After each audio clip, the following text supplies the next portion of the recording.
테드에서 연설을 하게 된 1학년 6반 29번 정성입니다. 이제 한 해를 마무리하게 되면 2학년으로 올라가는 사람과 3학년으로 올라가는 사람들도 사회로 나갈 준비를 한 번 더 해야 할 텐데요.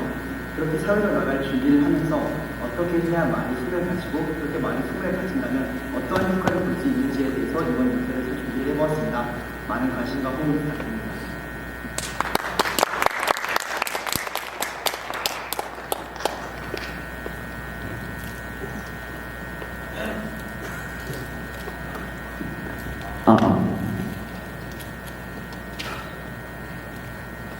안녕하세요. 이번 테드 연사를 하게 된 1학년 6반 29번 정유성이라고 합니다. 자, 강의를 하기에 앞서 한 가지 질문을 드리도록 하겠습니다. 여러분은 말이란 무엇이라고 생각하시나요? 자, 정답을 알려드리자면 말이란 의사소통을 하는 데 있어서 가장 효과적인 도구입니다. 그 전에 먼저 말과 의사소통의 차이점이 궁금하실 텐데요. 의사소통이란 두 마리 혹은 명 이상의 생명체가 서로에게 정보를 전달하는 것으로 고릴라나 오랑우탄이 몸짓이나 소리로 위험을 알리거나 감정을 표출하는 것, 돌고래가 초음파를 내어 정보를 주고받는 것, 심지어는 벌레인 개미가 호르몬을 분비하여 다른 개미들이 나아갈 경로를 알려주는 것까지 모두 의사소통에 포함됩니다. 하지만 말은 이런 의사소통과는 약간 다릅니다. 말이란 인간만이 사용할 수 있는 한 가지의 특징이자 능력입니다. 이러한 말을 사용했기 때문에 인간은 최상위 포식자로서 군림할 수 있었고 현재 과학기술이 이렇게까지 발전할 수 있었던 것도 바로 말 덕분이라고 할 수 있습니다. 그 이유는 말은 그 어떠한 의사 전달 방식보다 정확하고 정보를 전달하는 데의 제약도 가장 적기 때문이라고 볼 수 있습니다. 이처럼 말은 강력한 힘을 가지고 있습니다. 말은 그 어떠한 무기보다 많은 사람들을 죽일 수 있고 그 어떠한 의학기술보다도 많은 사람을 살릴 수 있습니다. 자, 이제부터 이렇게 지극히 일상적인 말이 파괴적인 힘을 가지는 경우에 대해서 알아보겠습니다. 여러분 모두 말이 무게를 가질 수 있다는 것에 대해 들어본 적이 있으실 텐데요. 말 한마디로 천냥빚 갚는다 라는 속담이 그 대표적인 예시라고 볼 수 있겠습니다. 하지만 이렇게 말이 무게를 가지는 것은 그저 속담뿐만 아니라 역사 속 사실 속에서도 말 한마디로 나라를 구한 사실 또한 존재합니다. 여러분 모두 아시다시피 이것은 고려시대에 묵은 서희의 이야기입니다. 서희는 당시 거란의 장수였던 소선영과 외교談판을 벌여 거란군을 퇴각시키고 강동 6주를 얻어내는 데에 성공합니다. 하지만 이렇게만 들어보신다면 거란의 소선영이 애초에 고려를 공격할 생각이 없었는데 딱 때마침 서희가 화친을 제안하니 옳다구나 하고 받아들인 것처럼 느껴지실지도 모릅니다. 하지만 여러분이 추가로 알아둬야 할 사실이 존재합니다. 당시에 거란은 80만 대군을 이끌고 고려로 내려왔습니다. 그 정도의 숫자를 가지고 와서 단순 위협용이라니 이것은 말이 안 된다고 생각합니다. 그리고 이뿐만이 아닙니다. 소선영과 처음으로 외교談판을 벌이러 간 사람은 서희가 아닙니다. 당시 고려는 서희를 보내기 전 종오품의 예빈소경이라는 직책을 가지고 있는 이몽전을 먼저 보내 화친을 제안했었습니다. 하지만 당시 거란의 소선영은 이몽전에게 너희 나라에서 백성을 돌보지 않았으므로 천벌을 내리러 온 것이다. 80만 대군이 왔으니 왕과 신하가 직접 항복해야 한다 라고 말했습니다. 이러한 근거들로 미루어 보아 거란은 원래부터 고려와 전쟁을 하려는 마음가짐을 충분히 가지고 내려왔고 고려와 거란이 화친을 맺게 된 것은 순전히 서희의 말의 힘 덕분이라고 볼 수 있습니다. 그렇다면 서희가 어떻게 이러한 소선영의 마음을 돌렸는지에 대해서 분석해 보도록 하겠습니다.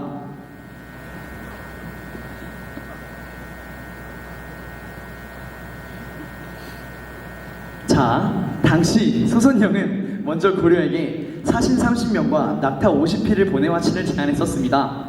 하지만 고려는 그에 대한 대답으로 사신들은 구금시키고 낙타들은 굶겨 죽이며 그에 대한 거부 의사를 강력하게 표시했었습니다. 그러자 거란은 고려를 침략했고 서희 소선영이 외교談판을 벌이게 된 것입니다. 거란은 먼저 고려에게 자신들은 고구려를 계승한 나라이고 고려는 신라를 계승한 나라이니 옛 고구려의 영토를 돌려줄 것을 부탁하였고 그뿐만 아니라 국경을 닦고 있는 거란이 아니라 손과 교류를 하고 있는 우리들에게 손과 교류를 끊고 거란과 국교를 맺을 것을 요구했습니다.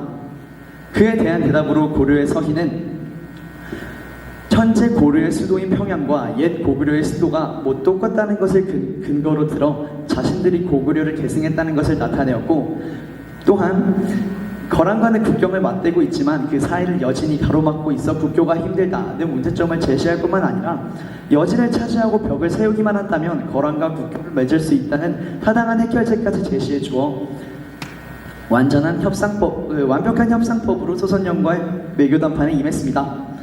서희는 이렇게 완벽한 협상법을 사용하여 외교담판에 임했기 때문에 거란의 소선영이 약간의 손해를 감수하면서도 서희의 제안을 들어주었던 것이라고 생각합니다. 하지만 여러분 알아둬야 할 사실이 하나 더 있습니다.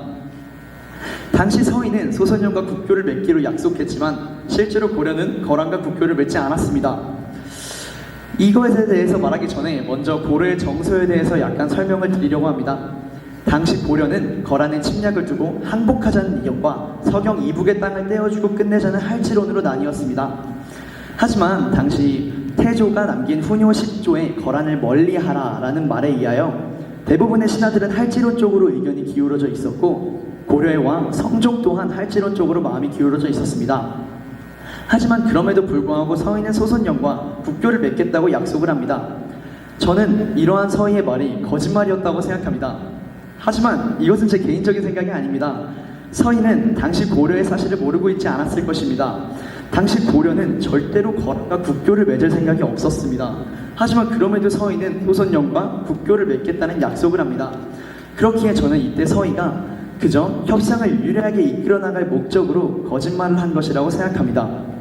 만약 소선영이 훈요 10조에 대해서 알고 있었거나 당시 고려의 분위기에 대해서 조금이라도 알고 있었다면 이 제안에 대해서 한 번 더 의구심을 품어보고 어쩌면 이 협상이 타결되지 않았을지도 모릅니다.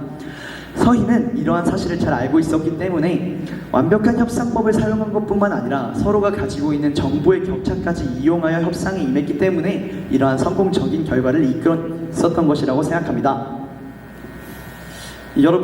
여러분은 지금 말 한마디로 나라를 구하고 땅까지 얻어낸 사례에 대해서 들으셨습니다. 말 그대로 천냥빚 갚는다가 그저 속담이 아니라 현실에서도 일어날 수 있다는 가능성을 보신 것입니다. 그렇다면 이렇게 강력한 힘을 말이 가질 수가 있는데, 당연히 말이 어떻게 해야 그렇게 강력한 힘을 가질 수 있는지에 대해서도 궁금해졌을 것이라고 생각합니다. 여러분, 수사학이라고 들어보신 적 있으신가요? 수사학이란 다른 사람을 설득하고 그 사람에게 영향을 끼치기 위한 언어 기법을 연구하는 학문입니다. 다른 말로 바꿔 말하자면 말이 힘을 가지는 방법을 연구하는 학문이라고도 할 수 있겠네요. 이 학문은 처음 아리스토텔레스에 의해서 보완되었습니다. 하지만 과거에 이 학문은 그저 문장과 말을 아름답게 꾸미기 위해 사용되는 학문이었습니다. 하지만 현대에 와서 언어와 문학의 본질적 의미를 쓰이는 중요한 학문이라고도 합니다. 이 수사학에 따라 말씀을 드려보자면, 이 수사학에서는 말이 힘을 가지기 위해서는 이러한 5가지 방법이 필요하다고 말씀을 합니다. 첫 번째로 논거 배열술, 논거 발견술, 표현술, 기억술, 연기술입니다. 먼저 논거 발견술에 대해서 설명을 드리자면, 논거 발견술은 자신이 말하고자 하는 바에 대한 근거와 자료들을 확실하게 찾아놓는 것입니다. 아까 있었던 서희의 외교 담판으로 예를 들어보자면, 서희가 자신들이 고구려를 계승했다는 사실을 밝히기 위해 현재의 수도와 같다는 것과 자신의 이름이 고구려를 계승한 고려라는 사실을 알아냈다는 것이 이 논거 발견술에 포함될 수 있다고 생각합니다. 또한 논거 배열술은 앞서 말했던 논거 발견술에서 찾아낸 근거와 자료들을 짜임새 있게 배열하고 연설을 할 때 어떻게 발표를 할지에 대한 시나리오를 짜두는 단계라고 생각하시면 좋겠습니다. 그리고 표현술과 연기술은 비슷한 역할을 합니다. 표현술은 우선 자신이 말하고자 하는 바에 대해서 어떻게 하면 더 효과적으로 표현할 수 있을지에 대해 단어와 문장들을 배열하는 것이고, 연기술은 이렇게 만들어진 대본에 음의 높낮이와 손동작들을 추가해 청중들의 주의를 기울이는 데 도움을 주는 방법입니다. 하지만 이러한 네 가지 기술들과는 달리 기억술은 현대에 와서는 그 의미가 크게 퇴색되고 있습니다. 앞에 프롬프터를 띄워두거나 이렇게 PPT를 만들어 둔다면 그저 내용을 잘 기억해야 한다는 기억술은 큰 효과를 볼 수 없을 것이기 때문입니다. 여러분 모두 논거 발견술과 논거 배열술에 대해서는 많이 들어보셨을 거라 생각이 되므로 이번 발표에서는 표현술과 연기술에 대해 중점을 두어 설명을 해보도록 하겠습니다. 여러분은 버락 오바마의 연설을 들어보신 적이 있으신가요? 버락 오바마는 세계 최고의 연설가 중 한 명으로 꼽히는 사람입니다. 이 사람이 그렇게 세계 최고의 연설가가 될 수 있었던 이유는 그가 표현술을 매우 잘 활용했기 때문인데요. 그는 그저 쉬운 몇몇 단어들을 활용하여 자신의 의견을 완전히 전달하고 또한 그뿐만 아니라 청중들의 마음을 움직이고 울리기도 합니다. 만약 버락 오바마가 어려운 전문 용어들을 사용하였다면 그 사람들의 신뢰와 신빙성을 높일 수는 있었겠지만 청중들의 마음을 울리고 그들의 마음을 움직이기는 어려웠을 것이라고 생각합니다. 또한 그가 그렇게 표현술을 잘 사용했던 것이 그가 대통령을 연임할 수 있었던 큰 이유로 작용했다고도 보여집니다. 마지막으로 제가 말씀드리고 싶은 기술은 연기술입니다. 연기술이란 작용되는 범위가 매우 넓어서 그동안 수도 없는 발전을 거듭해온 기술인데요. 이 기술로 말씀할 것 같으면 이 기술은 초기에는 그저 말의 높낮이나 손의 제스처를 더하는 것이 전부였습니다. 하지만 현대에 있어서 말을 하는 방법은 사람 대 사람으로 얼굴을 마주보고 대화하는 것으로 끝나지 않습니다. 저희는 현재 영상이나 미디어 매체들을 통해서도 말을 할 수가 있습니다. 이렇게 말을 할 수 있는 범위가 넓어지게 되면서 이 연기술이 발전할 수 있는 한계는 거의 없어졌다고 볼 수 있습니다. 그에 대한 대표적인 예시로 두 가지를 들어보겠습니다. 일정한 리듬감을 반복하고 그 리듬감의 내용을 입혀 내용과 리듬을 함께 머릿속에 각인시키는 방법이 있고요. 또한 긴박한 음악을 추가하여 이 내용에 집중할 수 없게 만드는 그러한 수도 없는 방법들이 연기술에 포함됩니다. 그리고 이러한 연기술을 가장 잘 활용하고 있는 곳이 바로 마케팅 시장입니다. 마케팅 시장의 목적은 자신의 물건들에 다른 사람들이 관심을 가져주는 것인데요. 다른 사람들에게 관심을 가지게 할 때 여러 효과들을 이용해 자신의 말의 주의를 이끌게 하는 이 연기술을 사용하지 않을 이유가 없습니다. 그리고 현재 여러분들도 이러한 연기술들을 많이 경험하고 있을 텐데요. 대표적인 예시로 앞뒤가 똑같은 전화번호 1577 이라고 말하는 것이 연기술에 당한 대표적인 사례를 볼 수 있겠습니다. 또한 홈쇼핑을 진행할 때 매진 입박이 아님에도 당장이라도 매진 입박이 올 것 같이 긴박한 음악과 호스트의 다급한 목소리들 또한 연기술을 잘 활용한 예시라고 볼 수 있겠습니다. 지금까지 말했듯 말은 강력한 힘을 가질 수 있습니다. 우리의 역사 속에서도 말을 사용해서 싸움을 이기는 일, 말의 힘을 가지는 것을 연구하기 위해 학문이 발달한 일, 그리고 현대에 와서는 이렇게 말의 힘을 추가하여 다른 사람들을 현혹시키는 일까지 말은 계속해서 발전해오고 있습니다. 심지어 현재는 정보화와 세계화가 계속해서 진행되며 지구 반대편에 있는 사람도 손짓 한 번이면은 자신의 의견과 정보를 전달할 수 있는 세계가 왔습니다.